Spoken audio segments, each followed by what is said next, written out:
Hello guys, आपको लोग कैसे हो। आशा करता हूँ आप लोग ठीक होंगे। तो रेलवे की वैकेंसी निकली एएलपी का। तो मैं ये जनरल अवेयरेंस क्वेश्चन ले आया हूँ 10 आपके लिए, जो पिछले सालों में आते रहे हैं। इसी का 10 का आंसर क्वेश्चन है। तो चलिए स्टार्ट करते हैं वीडियो। पहला क्वेश्चन हमारा ये है कि परमाणु रिएक्टर के आविष्कार का श्रेय किसे दिया जाता है। इसका सही आंसर क्या है? इसका सही आंसर क्या है? इसका सही आंसर है ए। सॉल्व किया कि एनरिको फार्मी एक इतालवी अमेरिकी भौतिक वैज्ञानिक और दुनिया के पहले परमाणु रिएक्टर शिकागो पाइल 1 के निर्माता थे। उन्हें परमाणु युग का वास्तुकार और परमाणु बम का वास्तुकार कहा गया है। तो इसमें हमारा आंसर नंबर ए सही रहेगा। क्वेश्चन नंबर 2 है, भारतीय जनता पार्टी किस राजनीतिक समूह से संबंधित है।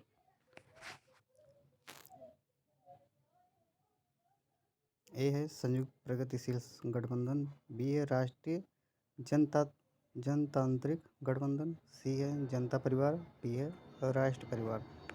ये देखते हैं आंसर कौन सा सही है। इसमें आंसर सही है कि भारतीय जनता पार्टी भाजपा भारत राष्ट्रीय जनतांत्रिक गठबंधन एनडीए का हिस्सा है। एनडीए भारत में एक केंद्र दक्षिणपंथी राजनीतिक गठबंधन है। इसका गठन 1998 में भाजपा और उसके सहयोगी द्वारा किया गया था और यह 2014 से भारत में शतरूढ़ गठबंधन है। भारत में दूसरा प्रमुख राजनीतिक गठबंधन संयुक्त प्रगतिशील गठबंधन यूपीए है, जिसका नेतृत्व भारतीय राष्ट्रीय कांग्रेस करती है। तो इसका सही आंसर क्या है? इसका सही आंसर है बी। चलिए अगला क्वेश्चन देखते हैं कि क्या है। अगला क्वेश्चन ये है कि भारतीय संविधान का अनुच्छेद 41 जो काम करने का अधिकार, शिक्षा और कुछ मामलों में सार्वजनिक सहायता का अधिकार से संबंधित है।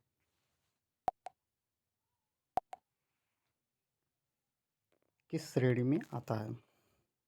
ए है केंद्र सरकार, बी है राज्य के नैतिक निर्देशक सिद्धांत, सी है राज्य सरकार, डी है भारतीय नागरिक की मौलिक अधिकार। इसमें जो हमारा आंसर सही रहेगा, देखते हैं। भारतीय संविधान का अनुच्छेद 41 राज्य के नीतिक निर्देशक सिद्धांत से संबंधित है। भारतीय संविधान का अनुच्छेद 41 विशेष रूप से राज्य को बेरोजगारी, बुढ़ापा, बीमारी और विकलांगता जैसे कुछ मामलों में काम, शिक्षा और सार्वजनिक सहायता से अधिकार को सुरक्षित करने का निर्देश देता है। इसका जो हमारा सही आंसर है जो है बी। आप लोग एक कॉपी पेन लीजिए, उसमें आप लिख लीजिए। अगर आप लिख लेंगे तो लिखने के बाद आपको याद करने की ज़रूरत नहीं है, आपको याद हो जाएगा। अगला क्वेश्चन क्या है? अगला क्वेश्चन ये है कि राष्ट्रीयवादी कांग्रेस पार्टी की स्थापना कब हुई थी। तो मैं आंसर देखते हैं। राष्ट्रीय कांग्रेस पार्टी एनसीपी का गठबंधन 10 जून 1999 को शरद पवार, पीए संगमा और तारिक अनवर द्वारा किया गया था, जब उन्हें इतलबी मूल की सोनिया गांधी ने नेतृत्व के अधिकार पद पर विवाद करने के लिए 20 मई 1999 को भारतीय राष्ट्रीय कांग्रेस पार्टी के नेतृत्व में किया गया था। तो इसका सही आंसर है डी, 1999। अगला क्वेश्चन देखें। अंजू बाबी जॉर्ज किस खेल से संबंधित है? चलिए आंसर देखते हैं। आंसर इसका है अंजू बाबी जॉर्ज एथलेटिक्स से जुड़ी है। वह एक भारतीय पूर्व ट्रैक और फील्ड एथलीट है जिन्होंने लंबी कूद स्पर्धा में भाग लिया था। वह 2003 में कांस्य पदक जीतकर विश्व एथलेटिक्स चैंपियनशिप में पदक जीतने वाली पहली भारतीय एथलीट है। उन्हें 2002 में अर्जुन पुरस्कार, 2004 में पद्मश्री और 2003 में खेल रत्न से सम्मानित किया गया था। तो हमारा इसका सही आंसर है बी।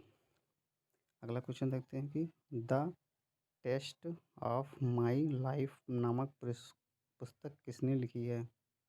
पहला है युवराज सिंह, दूसरा सचिन तेंदुलकर, तीसरा ब्रायन लारा, डी है एडम गिलक्रिस्ट। चलते हैं देखते हैं आंसर क्या हमारा। The test of my life पुस्तक युवराज सिंह द्वारा लिखी गई थी। यह एक आत्मकथा है जिसमें सिंह अपने जीवन और करियर के बारे में बात करते हैं, जिसमें कैंसर से उनकी लड़ाई थी शामिल है। यह किताब 2013 में प्रकाशित हुई थी और बेस्ट सेलर थी। अगला क्वेश्चन है, खजुराहो स्मारक समूह का श्रेय किस राजवंश को जाता है? ए है चंदेल, बी मुगल, सी मौर्य, डी शुंग। आंसर क्या है देखते हैं। खजुराहो में मंदिर का निर्माण चंदेला राजवंश के दौरान किया गया था, जो 950 और 1050 के बीच अपनी चरम पर पहुंच गया था। केवल 20 मंदिर ही बचे हैं। वे 3 अलग अलग समूह में आते हैं और 2 अलग अलग धर्मों से संबंधित है, हिंदू धर्म और जैन धर्म। तो इसका हमारा सही आंसर है ए चंदेल। क्वेश्चन अगला ये है कि रेक्टिफायर को परिवर्तित करते हैं। ए उच्च वोल्टेज से निम्न वोल्टेज, बी कम वोल्टेज से उच्च वोल्टेज, सी एसी से डीसी, डी डीसी से एसी। हमारा जो अगला आंसर है देखते हैं क्या है। रेक्टिफायर एक विद्युत उपकरण है जो प्रत्यावर्ती धारा एसी जो समय समय पर दिशा को उल्टता है को प्रत्यक्ष धारा डीसी में परिवर्तित करता है, जो केवल एक दिशा में बहती है। इस प्रक्रिया को सुधार के रूप में जाना जाता है क्योंकि यह धारा की दिशा को सीधा करती है। तो हमारा आंसर है सी एसी से डीसी। अगला क्वेश्चन है, निम्नलिखित में से कौन सा पर्वतीय दर्रा सतलज घाटी में स्थित है? ए नाथुला, बी जेलेपला, सी शेरबा थांगा, डी सिपकीला। आंसर क्या है हमारा देखते हैं। सिपकीला भारत चीन सीमा पर एक पहाड़ी दर्रा और सीमा चौकी सतलज नदी, जिसे तिब्बत में लांग क्विन जांगबो कहा जाता है, इस दर्रे के पास तिब्बत से भारत में प्रवेश करती है। तो हमारा सही आंसर है डी। अगला क्वेश्चन है, अभिकेंद्रीय त्वरण और अस्पर्शरेखीय त्वरण के बीच का कोण क्या है? 90 अंश, बी 45 अंश, सी 0 अंश, डी 180 अंश।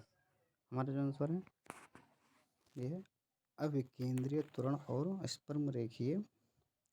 अस्पर्शरेखीय त्वरण के बीच का कोण 90 डिग्री है। सेस्ट्रीपटेल रेडियल त्वरण वह त्वरण है जो किसी वस्तु को वृत्ताकार पथ पर चलने या मोड़ने का कारण बनता है, जबकि साधारण स्पर्शरेखा त्वरण किसी वस्तु की गति की दिशा के साथ या विपरीत इंगित करता है। सेंट्रीपिटल त्वरण वस्तु की स्थिति से रेडियल रूप के अंदर की ओर इंगित करता है, जो वस्तु के वेग का वेक्टर के साथ समकोण बनाता है। तो हमारा आंसर है ए 90 अंश। तो आशा करता हूँ ये वीडियो आप लोग को अच्छा लगा होगा। ये एलपी रेलवे का है। मैं कल अगला पार्ट डालूँगा। ये फर्स्ट पार्ट है, अगला पार्ट हमारा दूसरा पार्ट होगा, जो रीजनिंग में होगा, या तो मैथ में होगा या जनरल अवेयरनेस में होगा। तो आपसे निवेदन है कि आप पहली बार हमारे चैनल पर आए हैं तो हमारे चैनल को सब्सक्राइब कीजिए, लाइक कीजिए और हमारे चैनल को सपोर्ट कीजिए। ये अभी मैं चैनल नया खोला हूँ, तो आप हमारा सपोर्ट कीजिए। जय हिंद।